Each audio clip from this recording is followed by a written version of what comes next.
ఒక్క మాటలో ఏం చెప్తారు రామ్ చరణ్ గురించి? ఈసారి సినిమాతో ఎవడెవడైతే ట్రాల్ చేస్తున్నారో కొడితే ఉచ్చగాదు రక్తం కారుద్ది. దాచి పెట్టుకోండి, శంకర్ గారు కంబ్యాక్, రామ్ చరణ్ గారు మరో ఇండస్ట్రీ కొట్టబోతున్నారు. ఎక్స్పెక్టేషన్ పెట్టుకున్నారు కదా, ఆ రేంజ్ లో చూసారంటే ఎక్స్పెక్టేషన్ గుండె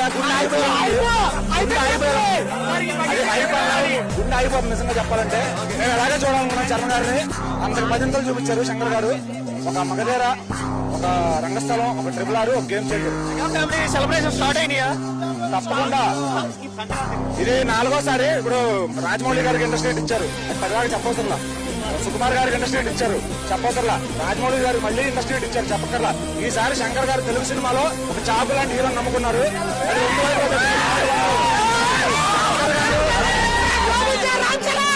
ఒక కమర్షియల్ సినిమా చచ్చిపోతున్న రోజుల్లో మళ్ళీ దాన్ని ఇండస్ట్రీ చేయగలిగే మగాడు రామ్ చరణ్.